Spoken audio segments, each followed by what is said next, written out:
Everyone, welcome to my fairy angel 1111 channel. तो आज का टॉपिक रहेगा कि आपके जो पार्टनर है जब पहली बार आपको मिले थे तो क्या इम्प्रेशन उनके ऊपर था आपका। तो ये एक जनरल कलेक्टिव रीडिंग है। पर्सनल रीडिंग के लिए आप मुझे डिस्क्रिप्शन बॉक्स में जाके कांटेक्ट कर सकते हैं। वहाँ पे मैंने ईमेल आईडी एंड मेरा कांटेक्ट नंबर छोड़ा है। तो जल्दी जल्दी आपके पार्टनर का नाम मन में 3 बार दीजिए या फिर उनका जो चेहरा है वो विजुअलाइज कीजिए। तब तक मैं उनकी एनर्जी चेक करती हूँ। एंजल प्लीज़ मुझे बताना कि जब भी मेरे व्यूवर्स के पार्टनर व्यूवर्स को पहली बार मिले थे तो फर्स्ट इंप्रेशन क्या था। जब मेरे व्यूवर्स के पार्टनर व्यूवर्स को पहली बार मिले थे तो फर्स्ट इंप्रेशन क्या था। जब मेरे व्यूवर्स के पार्टनर व्यूवर्स को पहली बार मिले थे तो फर्स्ट इंप्रेशन उनका क्या था। ओके,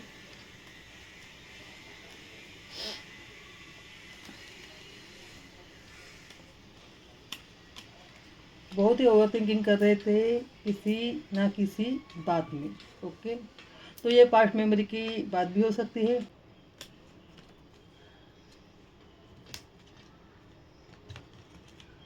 एनर्जी और ओरेकल से भी हम चेक करेंगे आज कि आपके जो पार्टनर है जो पहले इंप्रेशन में आपके लिए क्या सोच रहे थे, उनके मन में आपके लिए क्या फीलिंग्स थे। ओके, जिससे अपने को ज़्यादा से ज़्यादा क्लैरिटी मिले कि फर्स्ट इंप्रेशन उनका आपकी तरफ क्या था। तो पहला कार्ड निकला है the thinking man. Second card यहाँ पे निकला है the attachment man holding a heart.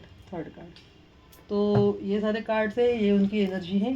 तो देखते हैं कि इनके मन में आपके लिए क्या था। तो बॉटम ऑफ द डेक है द एम्प्रेस।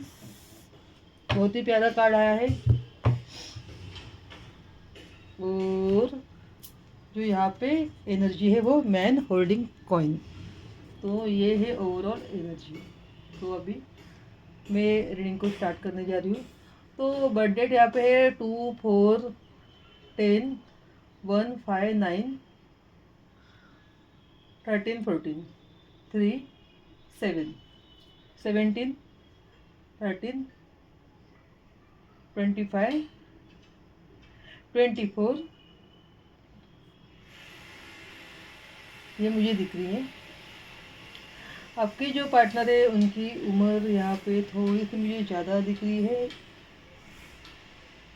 30 या 40 के बीच में आपके पार्टनर की उम्र हो सकती है, क्योंकि ये एक किंग की एनर्जी यहाँ पे आई है।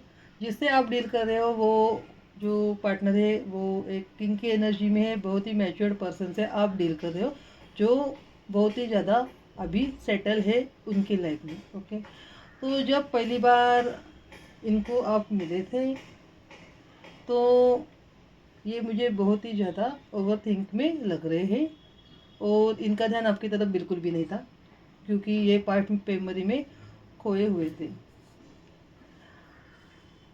शायद इनके लाइफ से किसी न किसी पर्सन ने मूव ऑन किया था जब आप इनको मिले थे, और उसी की वजह से ये बहुत ही ज़्यादा चिंता कर रहे थे।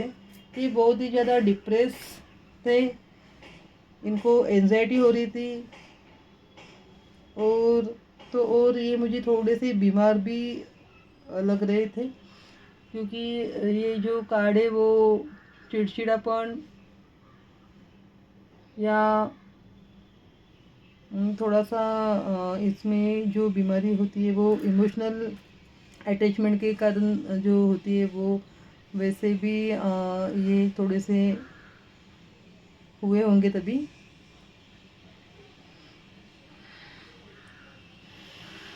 बेसिकली जब आप इनको मिले थे तो इनको हेल्थ का इशू भी था, ये थोड़ा सा तनावग्रस्त भी थे, उसकी वजह से इनको चिड़चिड़ापन होता होगा।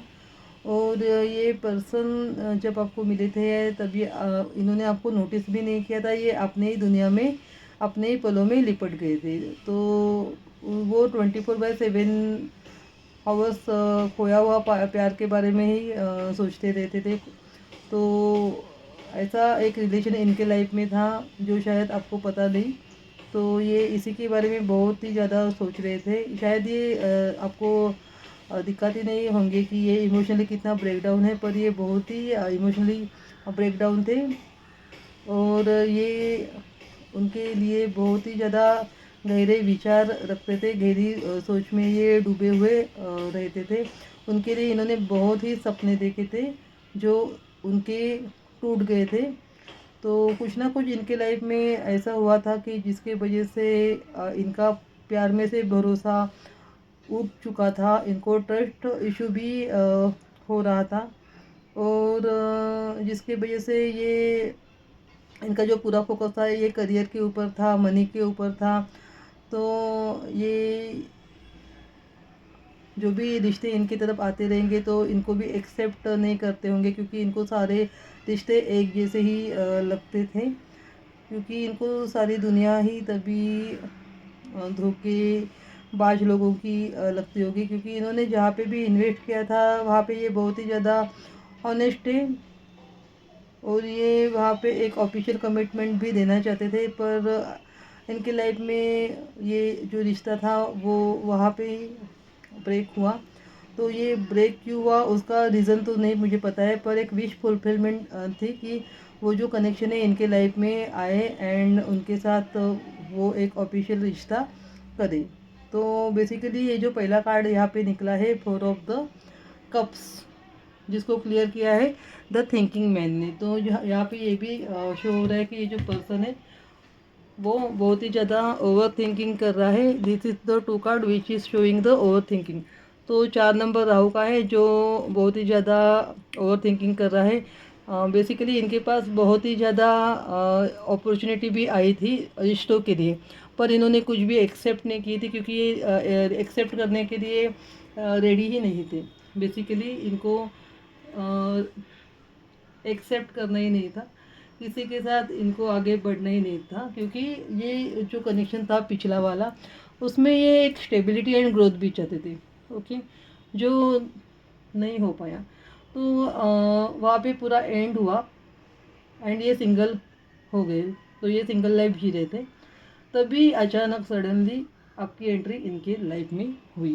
ओके, तो जब आप इनको मिले रहेंगे तब आप बहुत ही ज़्यादा प्रॉपर रेडी होके आए होंगे, या फिर आपकी जो पहली मुलाकात है वो एक ऑफिस में भी हो सकती है, या फिर किसी काम के सिलसिले में आप मिले थे, तब आप एकदम प्रॉपरली आप रेडी होके ही इनको मिले रहेंगे। पर इन्होंने आपको नोटिस नहीं किया था तभी कि आप इतने सुंदर हो।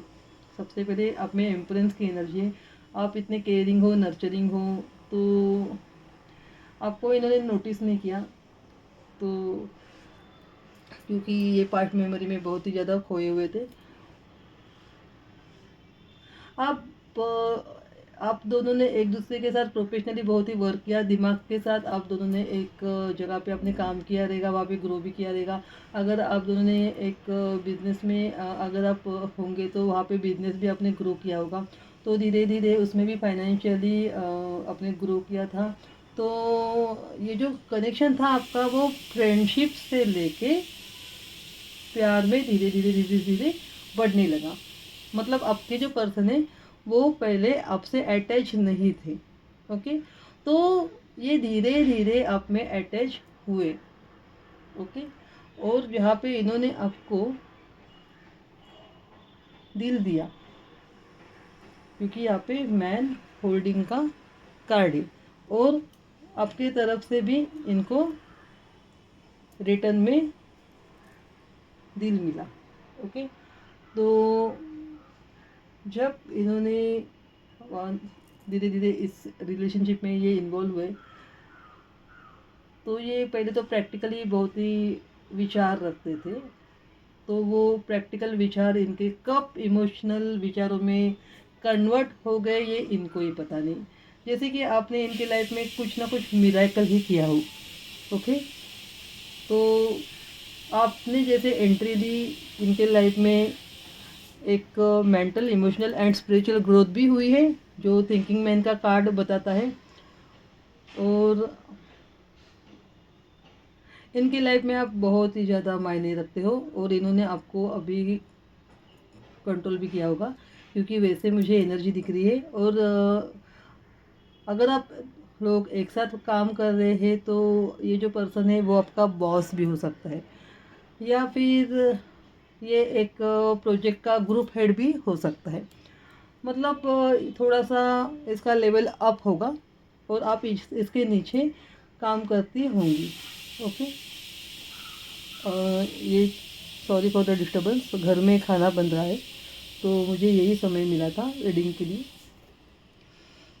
तो बेसिकली आपके आने के बाद ये इमोशनली एंड फाइनेंशियली इन्होंने बहुत ग्रोथ किया था। इनको कभी नहीं लगा था कि ये इमोशनली हील हो पाएंगे।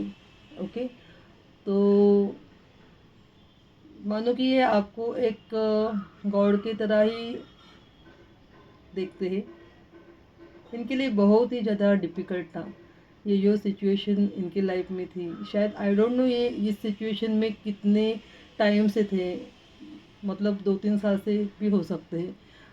मतलब पिछला वाला कनेक्शन कब टूटा ये अपने को नहीं पता है, तो ये बहुत साल भी हो सकते हैं। तो आपके एंट्री होने के बाद ये बेसिकली हील हुए और धीरे धीरे ये कनेक्शन आगे बढ़ा और आपने इनके हार्ट में एक जगह बनाई। उसके बाद फिर शायद अभी रिसेंटली आप को इन्होंने शादी के लिए भी पूछा होगा, ऐसे में यहाँ पे मुझे लग रहा है, क्योंकि यहाँ पे डेक की एनर्जी द एम्प्रेंस की है। तो ये एक आप मदर फिगर यहाँ पे दिख रही हो। इनको ऐसे लग रहा है कि आप एक मैरिज मटेरियल हो और आप घर को प्रॉपरली संभाल सकती है। आप में जो थिंकिंग आप जो करती हो तो वो आप बहुत ही पॉजिटिवली थिंक करते हो। तो इसके वजह से इनके लाइफ में बहुत ही इम्प्रूवमेंट हुई है, क्योंकि इनके वजह से आपके वजह से वो हील हुए हैं। आपके पॉजिटिव थिंकिंग की वजह से ये हील हुए, जो इनके लिए इतना आसान नहीं था ये हील होना।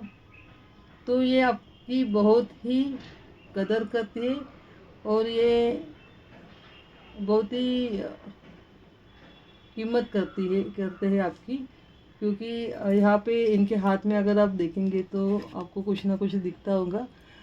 ये कुछ तो यहाँ पे स्टोन है। ओके। तो ये पर्सन है वो यहाँ पे दिख रहा है, तो इससे ये पता चलता है कि कोई तो मूल्यवान हीरा है या स्टोन है, वैसे ये देख रहे हैं। और ये आपके प्यार में अभी बहुत ही ज़्यादा बंधे हुए फील कर रहे हैं। ये एक पास्ट रिलेशनशिप है, ये भी ये मान रहे हैं और आप भी सेम फील कर रहे हैं। आप एक दूसरे को मैनिफेस्ट आपने किया था। ओके। आप दोनों में से एक किसी ने तो मैनिफेस्ट किया था, क्योंकि मैनिफेस्टिंग की भी यहाँ पे एनर्जी थी। मतलब आप दोनों के पास सब कुछ था पर एक प्योर कनेक्शन नहीं था। तो आप दोनों जैसे कनेक्ट हुए तो आपको ऐसे लगा कि ये जो कनेक्शन जो चाहिए था आप दोनों को, वैसे ही ये कनेक्शन आप दोनों को मिला भगवान के थ्रू। तो ऐसे आप दोनों को भी फील हुआ था, दोनों भी एक दूसरे को मिरर कर रहे हैं यहाँ पे। तो बहुत ही प्यारी रीडिंग है ये। तो ये जो ओवरऑल मैं अगर रीडिंग बोलूँ तो इसमें जो कनेक्शन था वो पहले ये आपकी तरफ इनका ध्यान नहीं था, फिर तो धीरे धीरे ये फ्रेंडशिप से लेके ये लव रिलेशनशिप में ये आगे बढ़ा। ओके। तो ये है आपकी रीडिंग। तो देखते हैं कि आपके जो पर्सन है उनके लव मैसेजेस आपके लिए क्या है, बाद में हम इस रीडिंग को ख़त्म करेंगे। ओके। तो पहला इम्प्रेशन बहुत ही अच्छा था।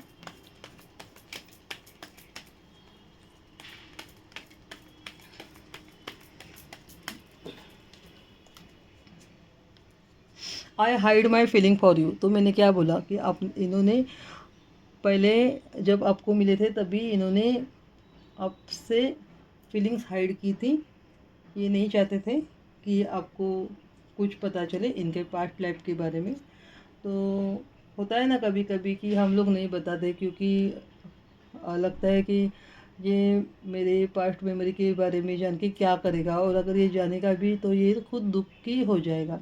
तो ये मुझे आपके पर्सन है वो मुझे बहुत ज़्यादा सेंसिटिव लग रहे हैं। और वैसे भी कैंसर की यहाँ पे एनर्जी है, कैंसर स्कॉर्पियो एंड स्पाइसेस। तो वाटर एलिमेंट है, तो थोड़े से ऐसे जो पर्सन रहते हैं वो थोड़े से सेंसिटिव रहते हैं। दूसरी जो एनर्जी यहाँ पे आई है वो कुंभ रास, वृषभ, सिंह रास। तो ये है, मतलब ये आपकी राशि हो सकती है। आप थोड़े से स्ट्रांग है। ओके। आप मुझे बहुत ही ज़्यादा मेंटली स्ट्रांग दिख रही है, इमोशनली भी आप बहुत ही ज़्यादा स्ट्रांग है। और इम्प्रेस होने का कारण ये भी हो सकता है कि आप बहुत से लोगों से अच्छी तरीके से बात भी करते होंगे, डील भी करते रहेंगे। कोई भी बिजनेस अगर आपके साथ करेगा तो उसमें भी आप प्रॉपरली हैंडल करते रहेंगे। तो आप में बहुत सारी क्वालिटी है जिसके वजह से ये इम्प्रेस हुए थे आपसे, और इनको ऐसे लगा कि नहीं, this is the right partner for me for the whole life. Okay, तो लॉन्ग टर्म रिलेशनशिप के लिए जो बंदा चाहिए, जो बंदी चाहिए, वैसे ही आप हो और आपके साथ मैं पूरा लाइफ स्पेंड कर सकता हूँ। तो बेसिकली इन्होंने ये भी देखा था, इन्होंने आपको प्रॉपरली स्कैन किया था। तो जो भी बंदा पास्ट लाइफ में सब लेसन्स पढ़ के आता है ना, तो वो बंदा जल्दी से किसी को एक्सेप्ट नहीं करता। तो आपको एक्सेप्ट करने के लिए भी इन्होंने बहुत ही टाइम लिया होगा, ये भी मुझे दिख रहा है यहाँ पे। सेकेंड जो एनर्जी है, every moment spend with you is precious for me. Okay, तो धीरे धीरे इनके जो थॉट्स है वो कन्वर्ट हो गए। Okay, let show our power of unity to the world. Okay, तो अगर आप दोनों एक दूसरे के साथ एक किसी बिजनेस में या वर्क प्लेस में रहेंगे तो ये बोल रहे कि हम दोनों एक साथ मिलके वर्ल्ड को बता देंगे कि अपनी कितनी अच्छी यूनिटी है, कितनी पावर है अपनी। You are the most precious gift of God for me. तो ये जो कार्ड आया है 2 ऑफ द कप्स के ऊपर है, तो ये मानते हैं कि ये जो कनेक्शन है वो एक गॉड ने दिया हुआ है, यूनिवर्सल ने दिया है ये जो कनेक्शन है, और ये आपको गिफ्ट की तरह मानते हैं। यू टच माई हार्ट, तो ये जो कार्ड आया है द थिंकिंग मैन के ऊपर आया है, क्योंकि आपके आने के बाद ही इनके लाइफ में एक mentally, emotionally and spiritually growth हुई है। ओके, जिसकी वजह से ये ऐसे अभी बोल रहे हैं। I want to spend my whole life with you, तो इनको अभी आपके साथ पूरी लाइफ गुजारनी है, तो ये भी ये बोल रहे हैं। ओके, और क्या है, I wish I could treat you better. तो अगर इन्होंने पास्ट में आपको जब पहले मिले थे तभी इग्नोर किया होगा या फिर नोटिस नहीं किया होगा, तो ये भी मानते हैं कि मैं अच्छा होता कि मैंने आपको तभी बेटर ट्रीट करता किया होता।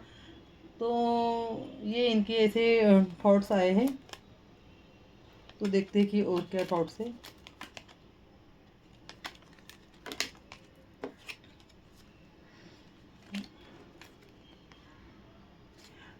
We are made for each other. तो ये मैं यहाँ पे रखती हूँ। I feel the same for you, तो आप एक दूसरे को मिरर कर रहे हैं।